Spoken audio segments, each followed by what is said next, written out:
and good night. My name is Conrad Enill, and tonight I have with me some very distinguished gentlemen who would discuss tonight the media review.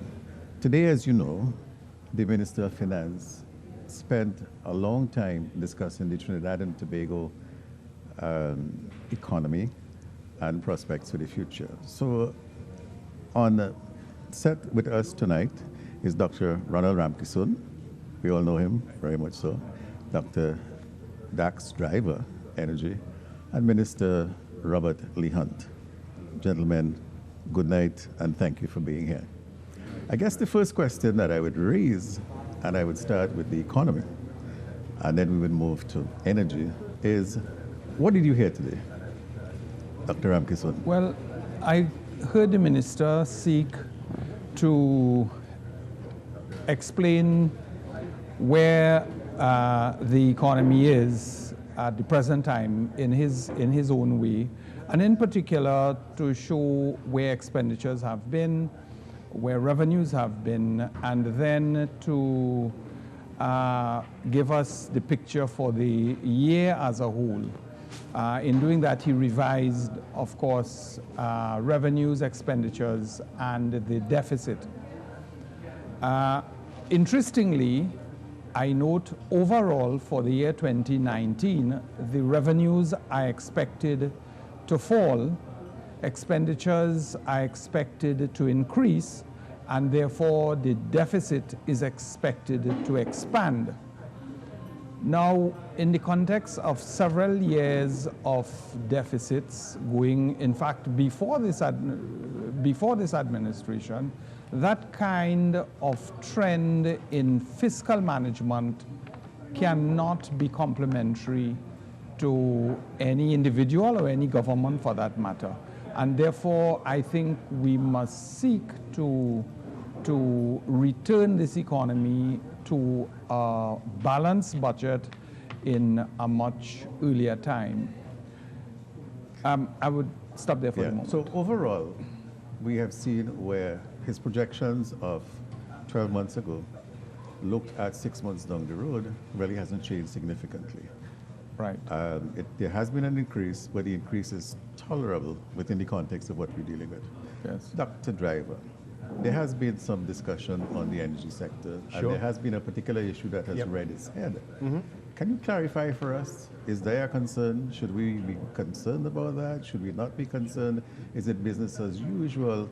Can we mitigate the impacts that that might have on our results? Okay, so I think that we sort of seem to have these two views. One, sort of front page of the newspapers, everything's terrible. The Minister of Finance saying, no, nothing to worry about. I think the truth is somewhere in between those two things.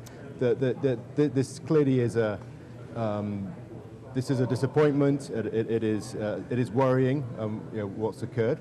So essentially, what has happened is that BP had a program to drill what they called infill wells.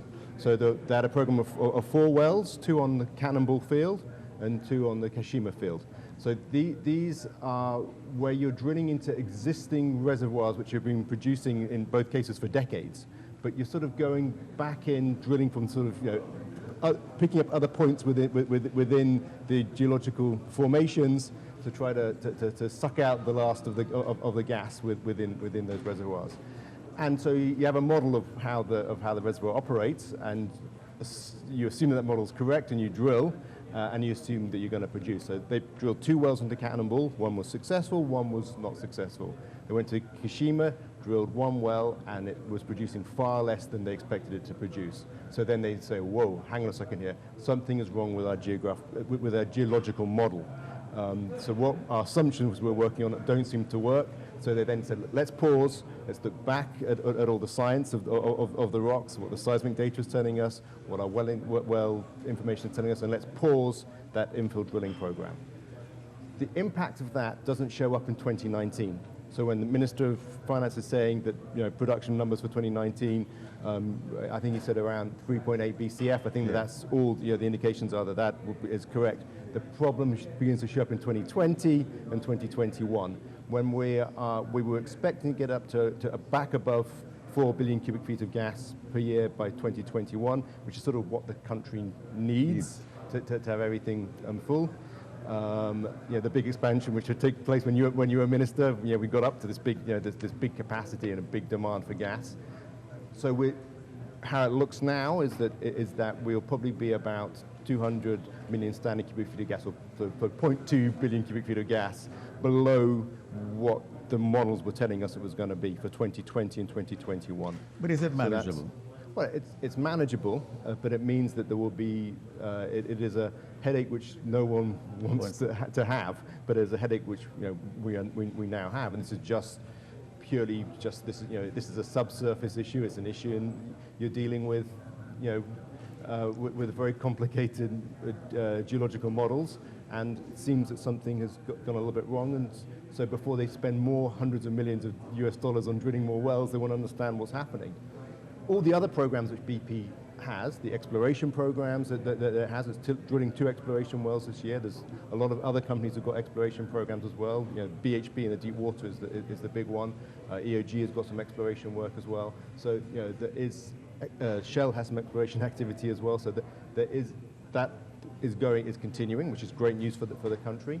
The development projects that BP has, those are continuing, but it's just this infill drilling program on the existing fields which they are pausing while they try to understand what's going on. And that creates a timing issue.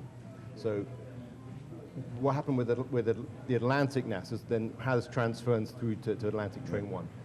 The Atlantic Train 1 contract was finished last year in 2018, and they've sort of gone to an interim continuation of production at Train 1 as they were negotiating a new 5-year contract for Train 1.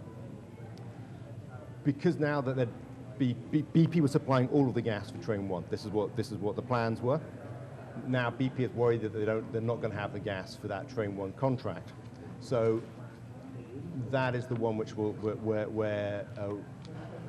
which is going to not be produced now. But the contract which they have in place for the National Gas Company, which is the gas that goes to Point Lisas, the contracts which they have in place for Trains 2 and 3 and for Train 4, that's where they will continue because they have ongoing existing contracts. But this new contract, they are worried that they can't fulfill that new contract, so that's the one which will obviously get dropped.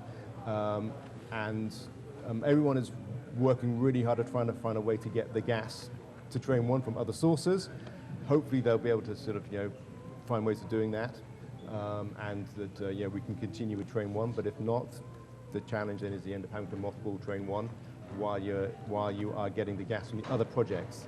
The Cassia compression project, which comes on in 2021, which is in execution at the moment, that brings gas on in 2021.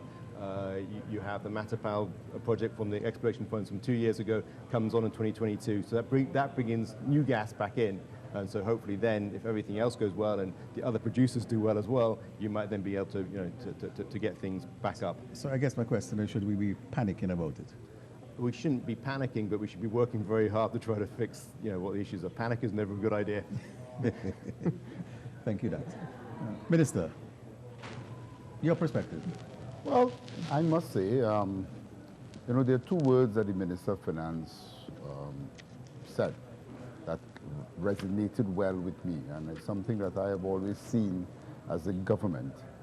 I've seen this government moving from stability to prosperity. And again, the theme and that theme continues in his presentation, and it is in line with what has happened throughout. I think a lot of work has been done in stabilizing, and based on what I'm hearing and based on his presentation, and putting the economy on a path for growth of 2% growth going into 2021, 2022, I think that's a good sign.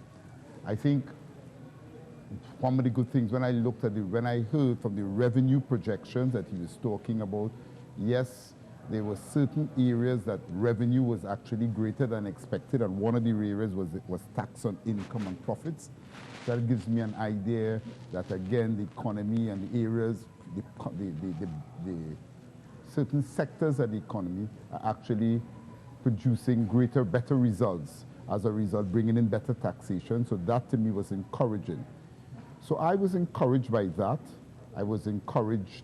The small increase in, and I considered it, I would love to see, being a banker, old banker, I like to see balanced books. But again, you know, when I looked at the level, bringing this into perspective, this level of deficit spending of about just over 4.5 billion.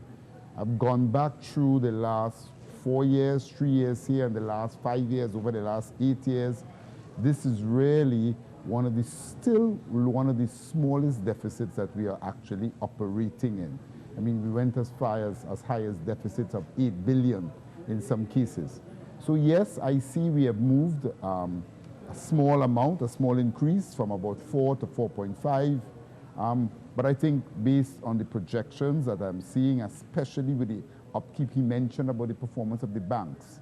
He mentioned about the performance of some of the life, and those are good indicators. Movements in cars, life insurance savings. Those are international indicators that tells you that the economy is definitely starting to recover. Is there still some way to go? Of course. But I think we were definitely seeing this idea of green shoots. I think we are going beyond green shoots, and I think the economy is on a path of recovery, and therefore there was a lot of encouraging signs that I felt coming out of his presentation. So it seems as though, from what we've said, we're doing a lot, the government is doing a lot of right things. When we come back, the question I want to pose to you, Dr. Ramkissoon, is if you're doing everything right, is that sufficient? Is that enough? And are there other things that we have to do? Let's go for a break, and then we will return.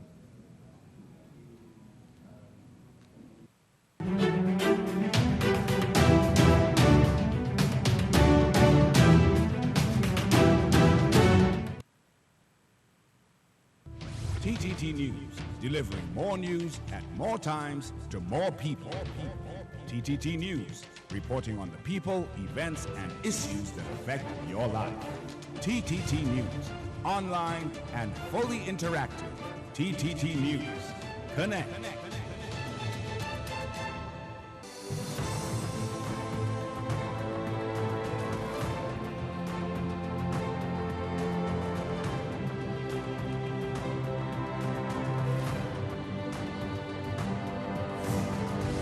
This is TTT.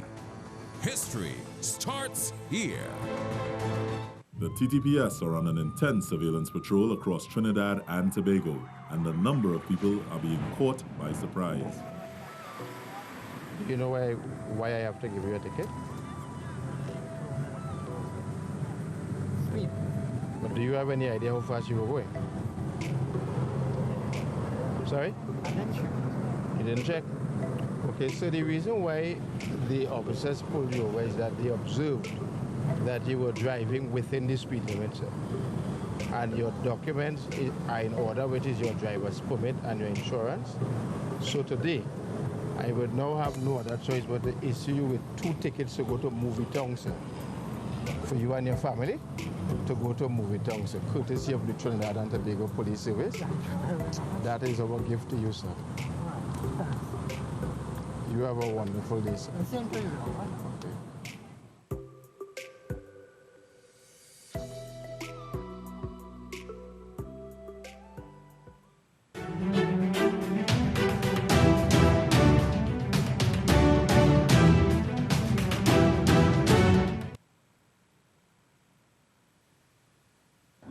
Welcome to our discussion on the media review.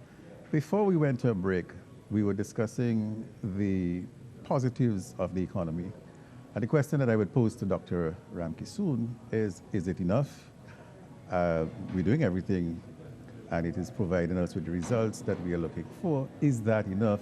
Are there other challenges? Are there other things? Dr. Ramkissoon. Well, first let me see. The Minister of Finance has done a fair job given the initial condition in 2015, 2016 of a drop of some $20 billion US dollars in revenue. Yeah.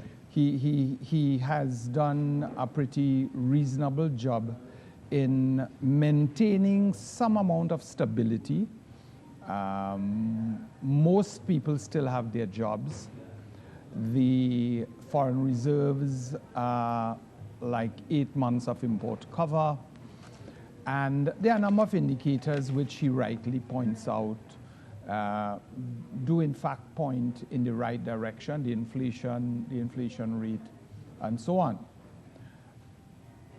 So if one focuses on if you like, the surface macroeconomic figures, one would see that there is some kind of balance around, I would say around 0, plus or minus. And there is some expectation that there's going to be some growth based on natural gas in the first instance, and later on crude oil as production increases. But I think what we must recognize is that we need to take a deeper look at this economy. And when we do that, we realize that there are significant challenges on the energy sector. And we have been repeating that for some time now in respect of renewables, in respect of what has happened with US shale, et cetera, et cetera. And therefore, to ignore that or to assume that we'll be able to derive the same amount of revenue, given the cost of bringing that oil and or gas to the surface itself is far more expensive than it used to be. So that we have to engage the fact that we need other engines of growth, if you like. And here I want to bring in the conversation the success at Yokohama of the relay team. Why? Because we came first in the world in the relay race. How about us thinking about coming first in the world in respect of the economy and economic growth? And ask ourselves, what kind of planning did this team go through? What kind of strategies did they use? How did they manage it? And can we not get that kind of spirit in respect of the Ministry of Finance, the Ministry of Energy, the Ministry of Works, the Ministry of Public Utilities, the private sector companies, individuals?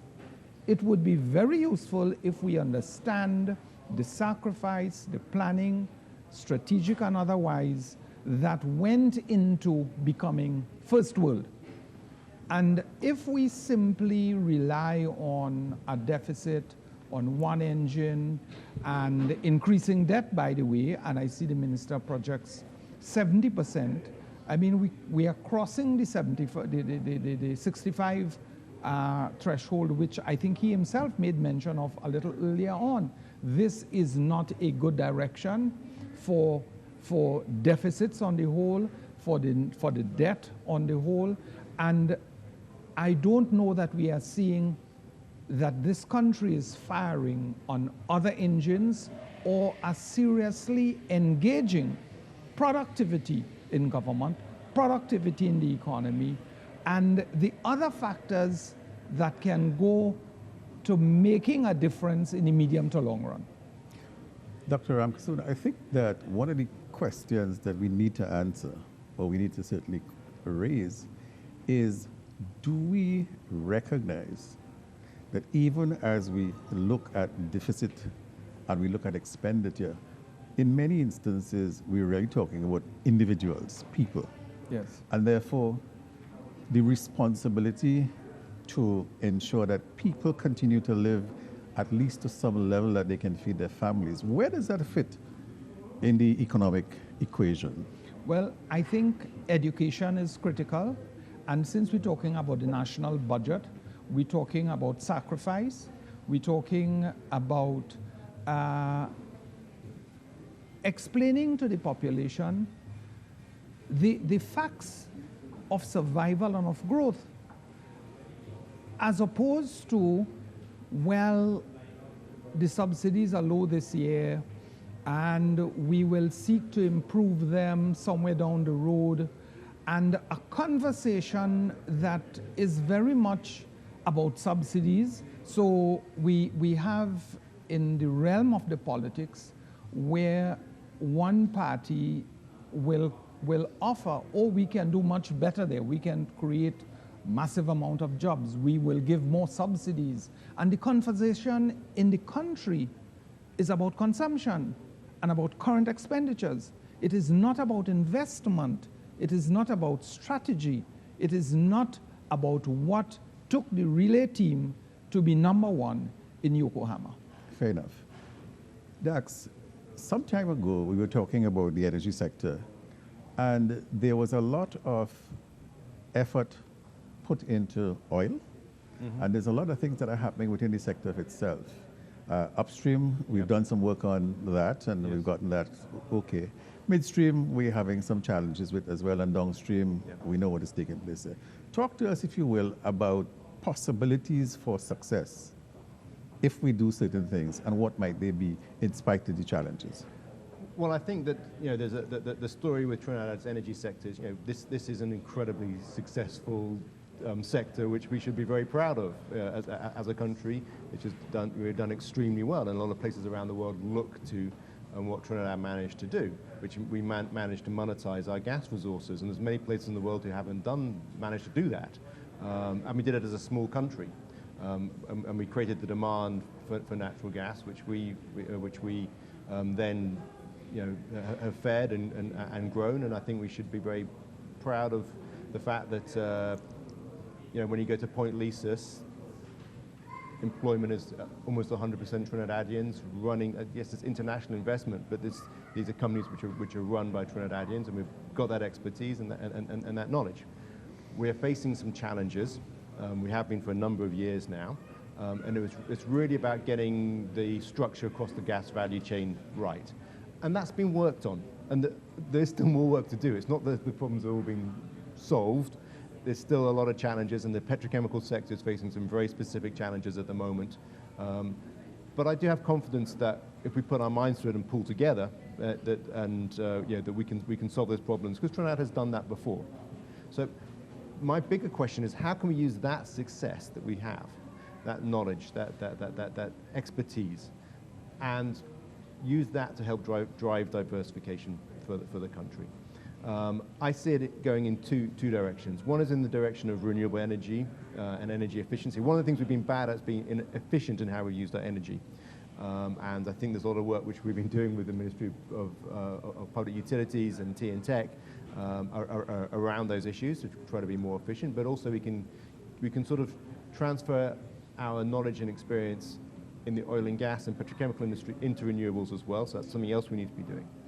But we need to be doing that then not just in Trinidad, we need to be doing that to access export markets. Okay?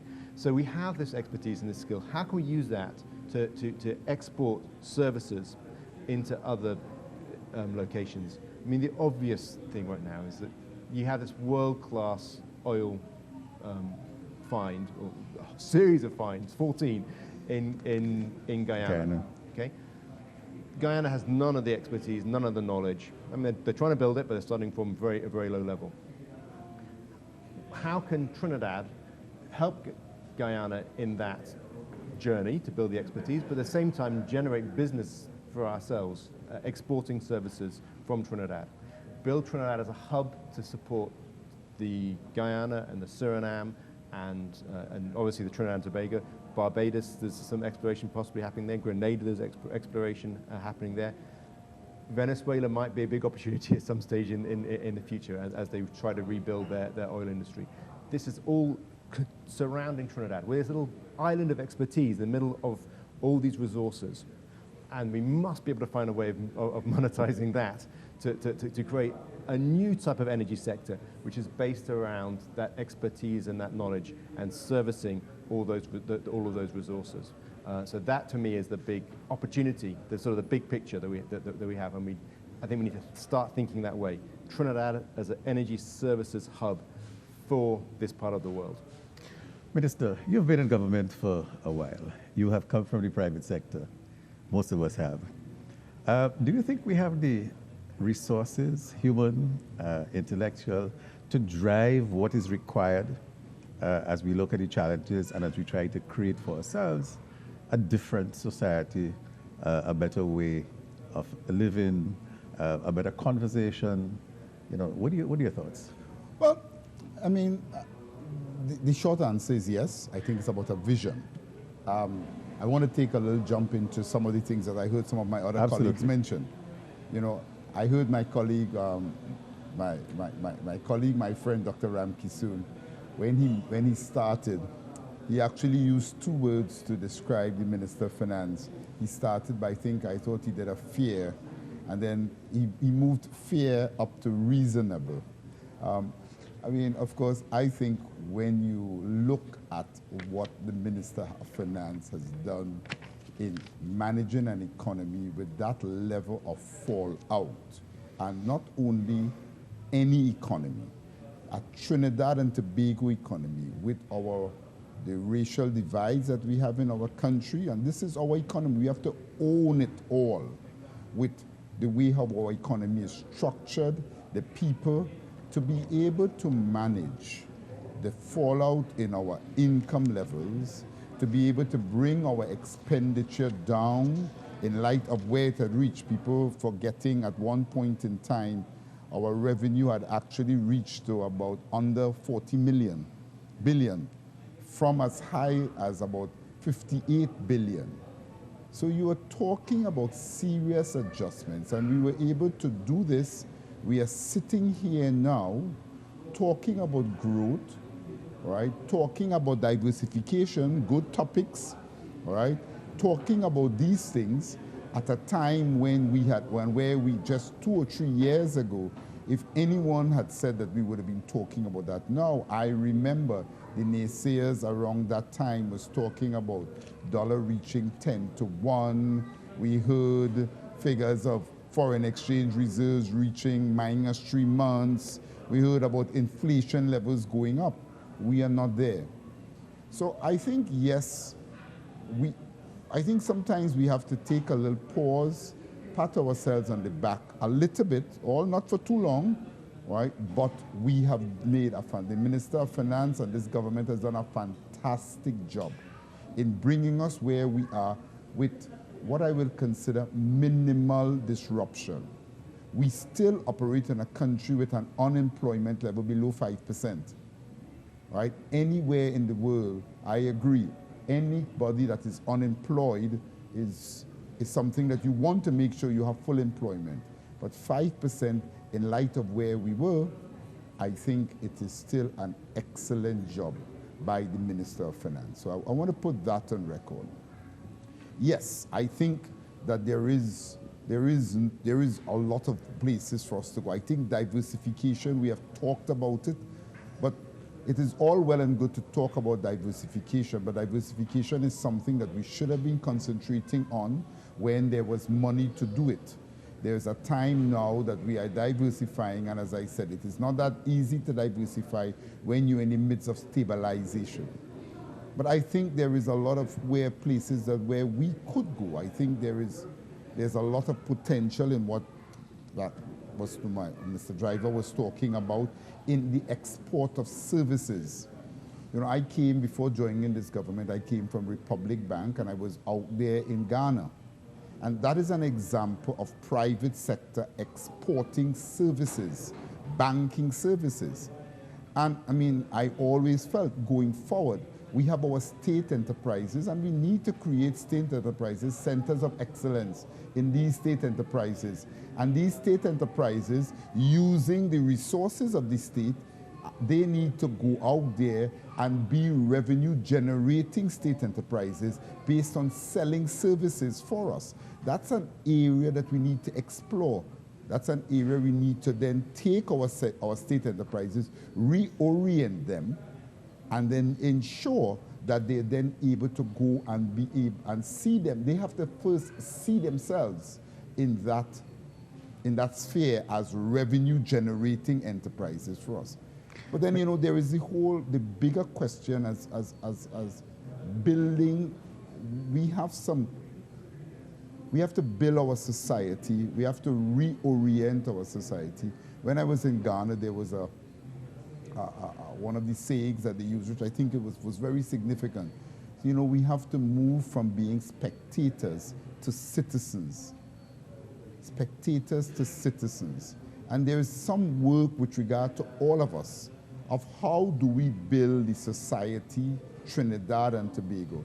How do we cement the core values as to what is a good Trinidadian? You know, you go to Republic Bank and you have core values in an institution, and regardless of where you come from, those are your core values. We have core values: discipline, production, tolerance. Those are the core values of Trinidad and Tobago. And I think we need to do some work in cementing those core values so that we will now develop what is a good Trinidadian. And therefore, if we do that, we will find that the ones who do it are the ones that are winning the races by the 4x4. Because I'm sure if you go back to them, you will see they exercise discipline, they are productive, right, in their approach, and those are the core values that you require to win. Minister, we take a break now, but when we come back, I want to talk to the issue of expenditure and diversification, and that whole question of can you accomplish one without the other. Let's go for a break.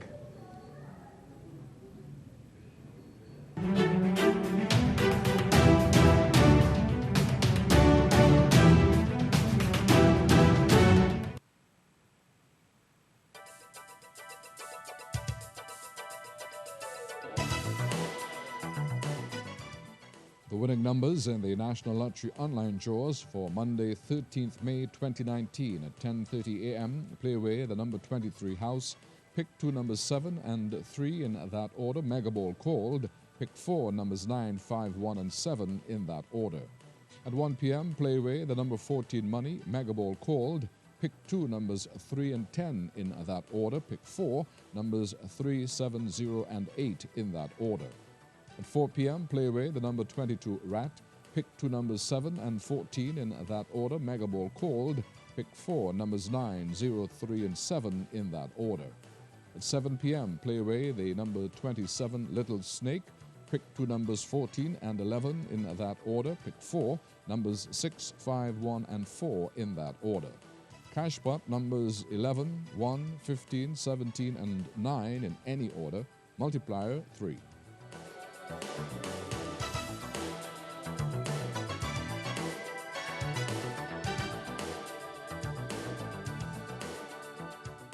After years of eating the same sandwich, John was encouraged to try the new Double Down, made of pure chicken. 2 delicious crispy chicken fillets, double cheese, bacon, and barbecue sauce. And its indulgent taste motivated him to get away from everything that had no flavor in his life. Like his work, his relationship, his clothes, even his car. Now what do? I know what you're asking yourself. How can it be so full of flavor? Double Down has arrived. The flavor that changes it all.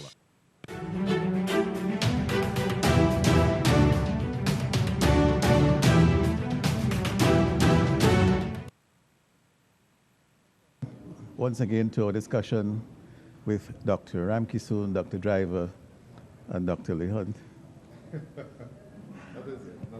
We were discussing before the break the question of diversification, and I had raised the question of expenditure.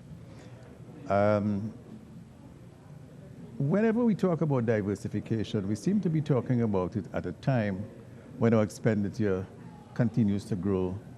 And it always worries me that the energy sector that provides the greatest return on a product is unable at the particular point in time to meet the requirement.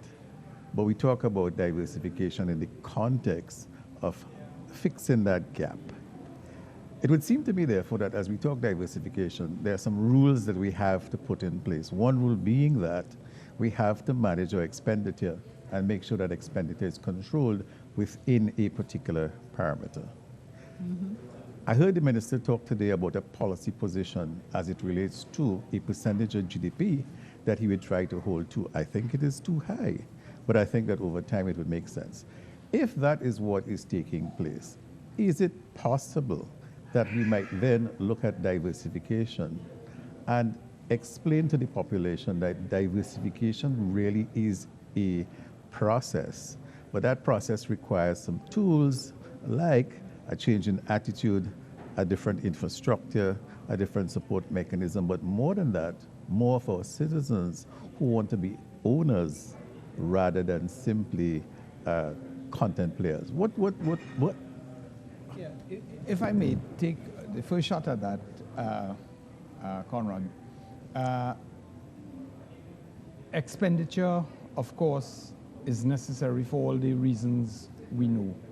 I think if we are going to reorient this economy, as I think we all agree, government, opposition, labor, everybody agrees, if we are going to reorient the economy, then towards export, then we want to, as far as possible, ensure that whatever expenditure government is making, that it is geared towards export orientation. So yes, there's social support that must happen in any economy. I'm talking expenditures beyond that. And I think it is important that we use all the tools that are available to switch expenditures. Economists talk about expenditure switching in these times from domestic to export-oriented goods and services.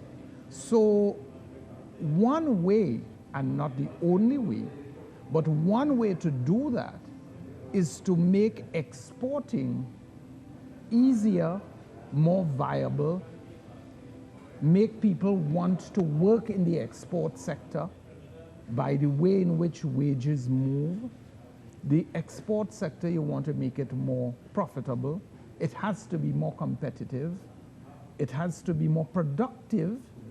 So if you gear your expenditures towards an export and foreign exchange earning sector or sectors of activities, be they energy services, be they financial services, agro-processing, etc., manufacturing, then one tool you have is the exchange rate. You have an exchange rate which will help you to incentivize activity in that sector. And that is one way to do it. I want to also make the point that it is not quite true, and at this point I disagree with my friend and colleague Robert, that it is not the case that if you don't have money or revenues are low, then you cannot think too much about diversification. Indeed, when the revenues are high, guess what? The argument is, well, gas and crude oil, things going nice. So why do we want to spoil that? Why do we want to diversify? And therefore, it is, I think, a kind of thinking which we have used.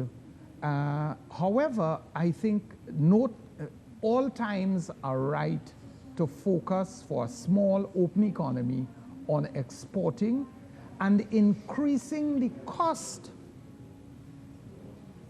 of importing. So we want efficiency, and Dr. Driver talked about efficiency in energy use, but Minister Hunte will talk about efficiency in the use of water, efficiency in the use of electricity, and these are all correct directions to move in. But I also want to say we can talk about efficiency in the use of foreign exchange. And if it is cheaper than it should be, then we will not be efficient in our use of it, whether it's in business or in consumption, or on imports of non-essentials. So those would be but I'm sure you will also agree that even from a company's perspective, there is a time, the companies, if you take it from a private sector, the companies that the really good companies in the world, at their time of pinnacle, when they are on top of their game, is when they then recognize that they need to revolutionize themselves to be able to go to the next level.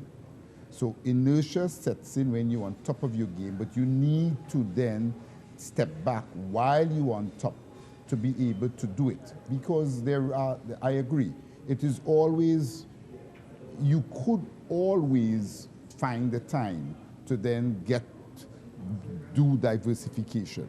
And I'm not disputing that fact. But it is easier to then, when you are on the top of your game, when we have income, because there are distractions that any economy or any country, and you could say, well, that time becomes a burning platform to do it. But when you need to be spending time in stabilizing and fighting fires, your brain is not always in a mode of thinking along that path. And even, as I said, even when a company is doing well, the time for when the company is doing well is when you need to set some type of focus on taking the company to the next level. And I'm saying, yes, I think we need to do that. We need to, I think there was an opportunity for us to do it in the past, which we didn't. I think we are at a stage now that we definitely have to do it. I am saddened, I must say, one of the saddest days that I've experienced as a minister in this government is when I recognized that Sanders was actually not going to happen. Because I saw Sanders coming to Tobago, I saw that as a definite game changer with regard to helping us along that path of diversification. And therefore, so I think we have to be constantly trying towards getting there. Yeah. I hear what you're saying with regard to the value of foreign exchange, but there are consequences associated also with that. And therefore, we have to manage the impact as we decide to take the theoretical approach with regard to foreign exchange and just and deal with it from a commodity perspective. Then you have to understand the impact that will have on the less fortunate in our society. Robert, let me just go to Dax for a minute and say this. It has been an observation of mine that if you're doing well, then what is the rationale for change? Let me explain this. We've always had a non-energy deficit, which has actually been supported by energy. Yep. The problem that we have not been able to fix or to even create, and I remember it in my last life as a finance technocrat, is that as long as you solve the problem, nobody's prepared to move to something different. Is it possible that we should take energy by itself, put everything that we get for energy in the Heritage and Stabilization Fund, and then borrow from the energy sector to fund the rest of the expenditure in the country, so that the country understands that while energy resources are there, we still have to fix the other side of the country for sustainability. How you see that? Well, I think theoretically you can do that, and essentially that's what Norway does. I mean, from the upstream. I mean, what it says is that all of the value generated from taking oil and gas out of the ground, all of that it puts into its sovereign wealth fund, and then it uses the interest off that, to run its expenditure. Because it's what it's saying is, okay, we're taking a resource which is valuable in the ground, and let's put it into other assets. So I think it's possible to do that. I think that one of the problems we've had in the country is that because government revenue is so reliant upon the energy sector, it actually sometimes hampers us from doing the things within the energy sector we need to do to actually create a longer-term sustainable sector. And the example I would give is this one, is that Trinidad has a great opportunity now with oil production. Okay, so the country took a very tough, very difficult decision around Petrotrin, and real kudos to the government for doing this. It took the bull by the horns and dealt with this thing. That was a brave thing to do, and I don't underestimate what it took to do that. And it was the right thing to do. Okay, for all the pain it created, and I've got a lot of friends who are out of a job because of it. So it was a tough thing to do, but it now creates an opportunity. But one of the things that's hampering that opportunity in oil is the way that the oil tax works. Okay, they have the supplemental. Yeah, I mean, you know the issue. I know the Conrad. issue. I mean, they have the supplemental petroleum tax, which kicks in at $50, and it's a disincentive for investment. So it's a problem for Heritage. It's a problem for all of the other small oil companies like Perenco and Trinity and all of those oil companies. The Minister of Finance knows it's a problem. He knows that it needs to be changed to get the investment coming in long term to turn around the production and not be talking about 80,000 barrels a day, but talking about 180,000 barrels a day, which is what the country could really ramp up its oil production. That is very feasible. But the minister needs the money from the SPT now, so he has that challenge. That the next couple of years, he needs that money from that tax. So because the energy sector is carrying that burden of taxation, some of the things which other economies did, so I mean the UK would be a good example when it went into this low price environment 2014, it actually there were a couple of years when the UK oil industry paid no tax. But it's able to do that within the UK because the UK is not reliant upon oil tax. Because we're reliant upon energy sector tax, sometimes it hampers us making all of the changes we could make to create that long-term future. So, we do it, but it takes longer to work through because you have that challenge that you need that revenue. So it sort of constrains a Minister of Energy and a Minister of Finance and the decisions that they can take to do radical things to put you onto a new trajectory. Well, we have to take a break, and when we return, we will continue this question around policy.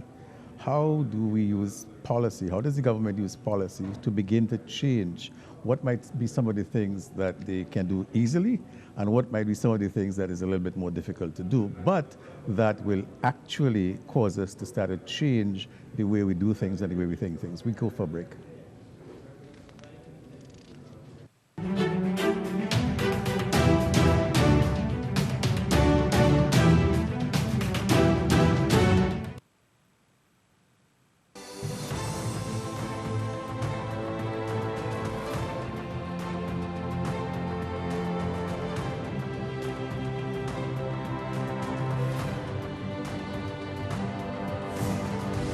This is TTT. History starts here.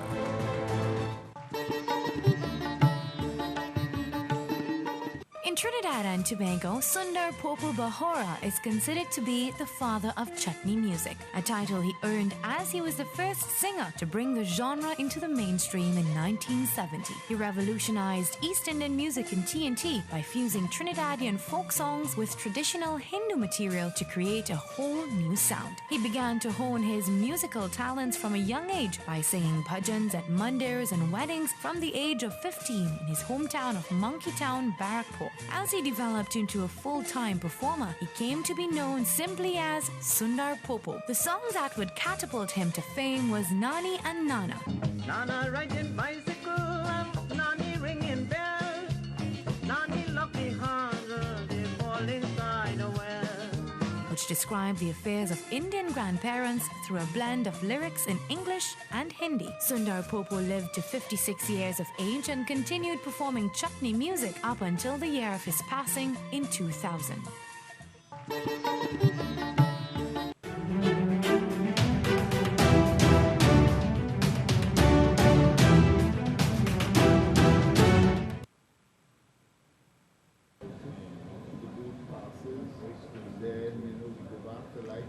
Welcome back to our conversations with eminent practitioners in the field of the economy, energy, and government. One of the things that we talk about at these times are the numbers. But in many instances, the people, those who we need to deal with, are not mentioned in the way in which they participate or in the way in which they benefit. If we look at any Minister of Finance having to run the economy, he gets to a situation where he has expenditure that he has to deal with, and he has revenue that he has to find it. We are talking about changing fundamentally, certainly you're talking about it, Doc, the structure.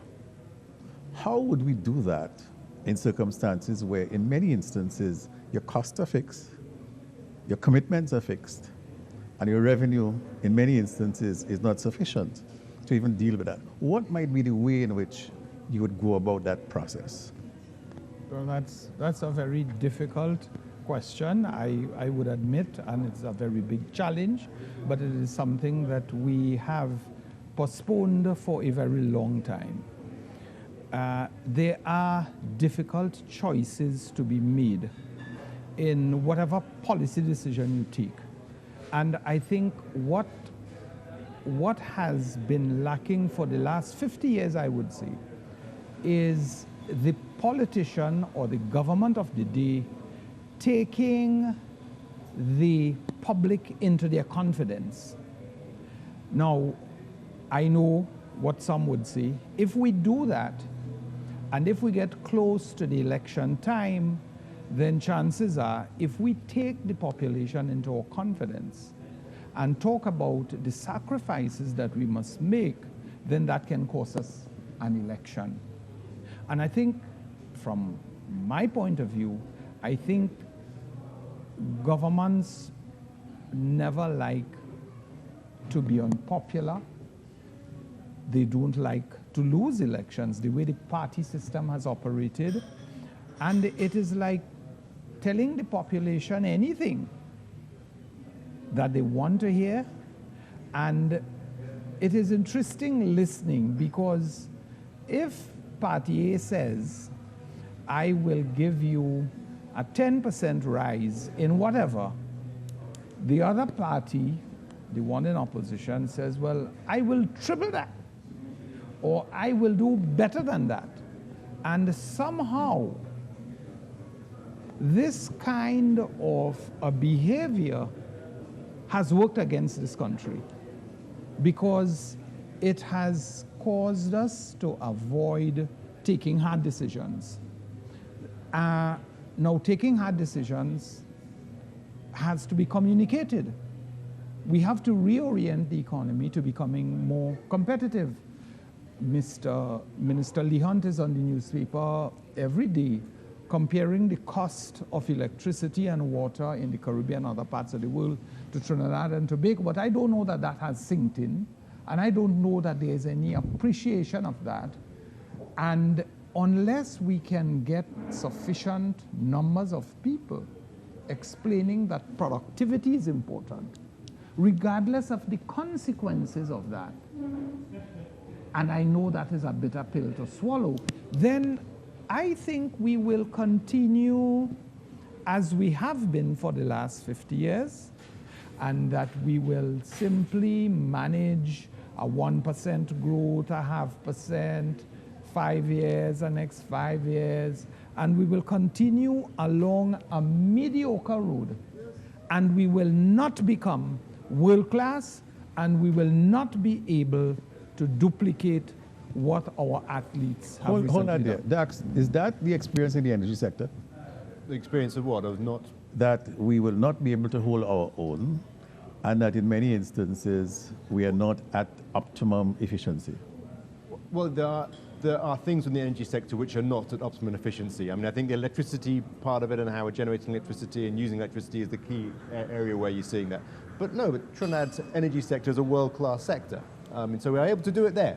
Correct. So, and that's one of the things I wanted to get to, because Wendell Motley, when he was looking at the Trinidad and Tobago economy and in the industrial road that we had traveled, made a very important point which always stuck with me. He said that Trinidad and Tobago basically runs with two economies. A world-class energy sector that competes and operates at a level that is significantly different to the rest of the economy. And the question is, how do you transfer that which works in the energy sector into the non-energy sector, so that at least we get the benefit of the efficiencies and we get the scale and the efficiencies that are required to compete on the non-energy sector side of the economy the same way we do on the energy side? So briefly put, what makes the energy sector successful? Ask Dax. It produces a good oil, natural gas that the world wants. So the first thing is, have we identified products or services that the world wants, that we have? And the answer is yes. We may not be precise, but we have a good idea of the things that the goods and services that the world would like from us. So, okay, how does the energy sector, energy companies go about producing that? What kind of technology? What kind of behaviors? What time do people come to work? How long do they work? What are the core values? And how do we translate, because that is what we have to do, translate those core values that make the energy sector world-class into agro-processing, tourism, into all the other sectors. And that, to me, is the challenge that we have not taken on. And I agree, but if you the characteristics of the energy sector is that it has a combination of both international players and local players. So that's one of the characteristics of the sector, and therefore that drives a certain behavior, because you have that characteristic of international players, you also have to then go along. It pulls the sector. So maybe that's what we need, foreign direct investment in the other sectors. But what I also think, Ronald, I think one of the problems that we have in this economy is, we look and we put a few group of guys here as politicians, and we look at them as our leaders. We talking diversification. We're talking, there's only one group of people that speak, and then our educated class, there's a group, our UE, there is a group of independent people that needs to drive and change the narrative in Trinidad and Tobago and allow that narrative to be sustained. So what happens, and if that happens, then you have a group of other people that are influencers, and it also is a check and balance even on the, but there, unfortunately, I have made that point before, I think our professionals or the professional class in Trinidad and Tobago has failed us. Our institutions like UE, UTT, those institutions have failed us. And therefore, what ends up happening, if I make a point and I say, listen to me, conservation of water is important. This is one person speaking. All it takes is another politician to say, well, no, that is not that. You will get no one of the educated class to come back independently and say, that is true, people of Trinidad and Tobago, you need to do this. So it's almost what happens in Trinidad from a political perspective is a demonizing of each other. And I spoke about that in Parliament today. We demonize each other. Then we move to immediately, after demonizing each other, we use race. So everything is discrimination.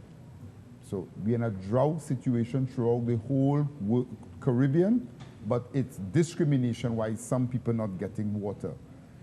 And there is silence about the other group of people, the educated class, the people who Trinidad and Tobagonians have paid to go to get PhDs and go and get all the education, they stay silent. So there's a silent majority in Trinidad that just allows this to happen. And until such time that environment also changes, Ronald, then we will also find that is also characteristic of our environment. And that is what keeps us in getting 1 to 2% growth when the energy sector is going, because you know what? You will hear the conversation about diversification only around now. There will be no conversation. There was no conversation about diversification when we had budgets of $63 billion or income of $58 billion. No one was saying, why are we carrying this level of subsidy? No one was saying, why should we not take this level of subsidy, put it into savings, and focus on diversification? There was no conversation. On that comment, I made myself very unpopular for many, many years talking about why we're spending so much money on fuel subsidies. I mean, Conrad will attest to that. Even back when he was minister, had some, I won't mention the names, but some of your ministerial colleagues, when they were in opposition, buttonholing me at social events saying, Dax, how can you say we should be spending more on oil, on transport fuels?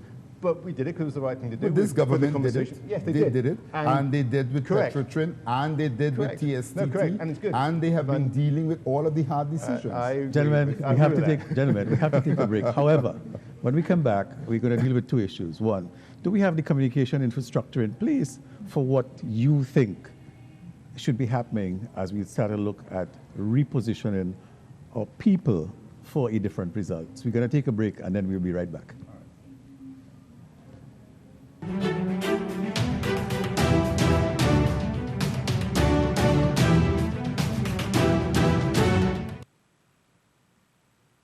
This is the final technical stakeholder consultation in promoting mental health, and it's a commitment of the Ministry of Health to increasing access to improve mental health services in every region of Trinidad and Tobago.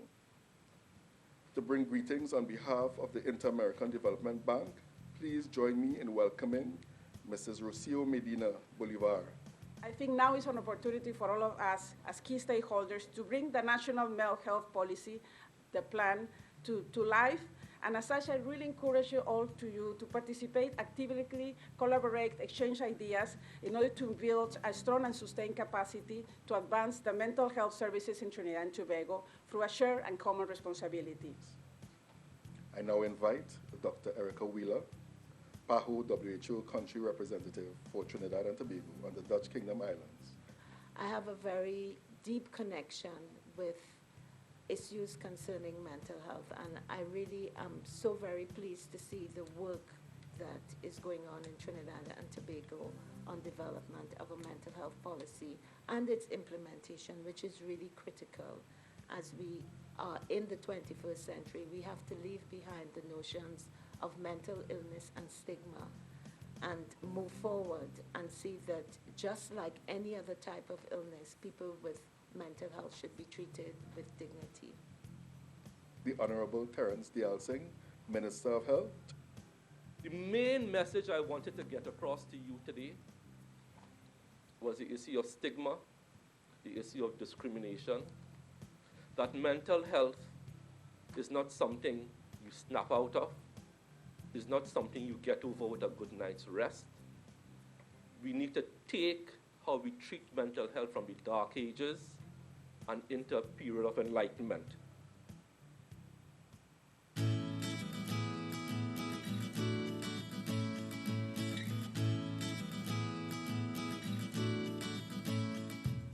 Well, today, the National Committee, we have the mandate to basically advise people, bring awareness to the issues of food security, and also work with the theme for the year, which in this case is our actions are future. And through the actions of the youth, that's really where our future lies, with the youth. And so this tree planting ceremony is symbolic because the kids, one, they learn about caring for plants, they learn about indigenous plants that are scarce, and they learn about the importance of knowing these plants and how they contribute to our society. It also fosters community because they are aware that other schools took care of this plant just like them, and it brings a sense of pride. And it teaches them to work in groups, all of which we want for our future, basically, children that work together, who understand to care for the environment, who understand the importance of local food, who basically wants to be proud about passing on this message. So this activity is symbolic in that way and important. Senator the Honorable Clarence Rambarat, Minister of Agriculture, Land and Fisheries, expressed his eager intentions for the advancement of the National 4-H Council. The next step for 4-H is to lift their profile a little more nationally, to be involved in some of the national events. This is a national event, they're involved in it. And some of the other things I, as a minister, have to get them involved with. I want to see them represented on some of the committees that make decisions going into the future. This year's theme is actions relate to the future. You know, what we do now translate into the type of future we would have. And part of the 4-H's future is to be part of the decision making on what we do. I intend to meet with the board and to discuss with them and to see how, as a minister, I could continue to facilitate what they're doing.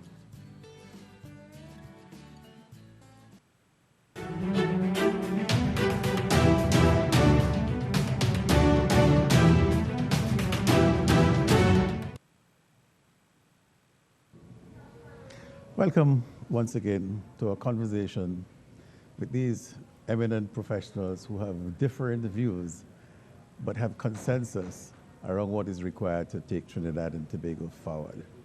We were discussing the question of communication and the communication infrastructure, and within that context, we had conversations about the role of our professionals.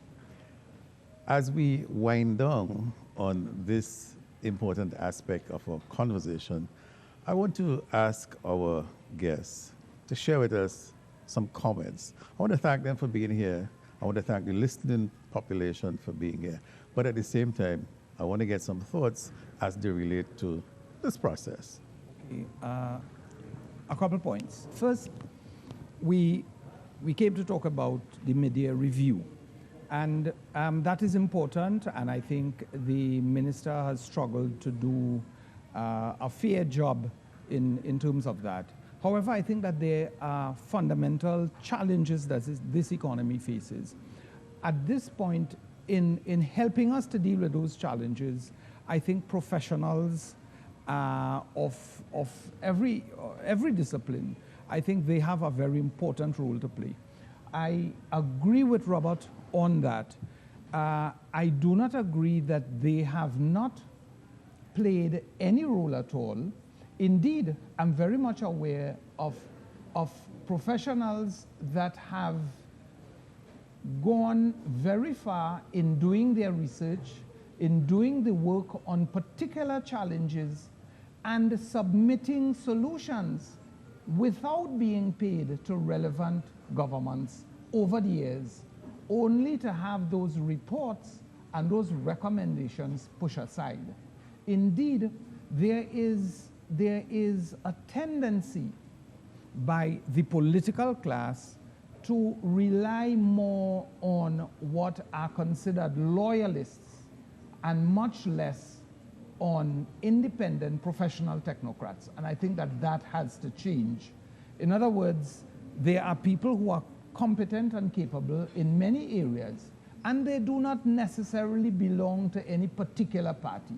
They want to help Trinidad and Tobago progress, and professionals have been involved in a number of areas. I don't want to call a particular discipline, but we have had that, which is not to say we do not have a certain amount of selfishness on the part of some professionals across the board. So I'm saying we can do much more to encourage, to promote diversification, and to deal with some of the more difficult issues that we face. So two last points on the diversification, which is really where the conversation has gone. One is ease of doing business. We've got to put a huge focus on making it easier to do business in Trinidad and Tobago. There's too much which still takes far too long. Just the online payments, the ports, dealing with the Board of Inland Revenue, how can I not mention the industrial court and how that operates and the whole industrial relations environment. These things all have to be improved. Trinidad ranks badly on many of these things. If we want that direct foreign investment outside the energy sector, we're going to have to deal with those issues of ease of doing business. Second point, innovation. We have to find a way of bringing the universities and the private sector and government together to work together on innovation, because if we don't innovate, we're not going to be able to find these things which we have to sell to the world. I believe we've got all the ingredients actually in the country. We just haven't found the way to put them all together to work properly. And so I think that has to be a big focus. So, ease of doing business, we have to make that easier, and we have to find a way of getting the innovation system really working properly. Minister? I agree that we do have a lot of good things going for us. We have chosen in this country to take a certain style of government, democracy. We do not have a dictatorship, so a lot of times we like to compare ourselves with Singapore, but really and truly we do not have the things and the institutions like Singapore and the structures like Singapore. So I think there are lots of good things that we have. I feel that, yes, and I stand by the point that we need to have our professional class as institutions in a democracy. right? The leaders are not just only the politicians, because you require a certain amount of independent thought.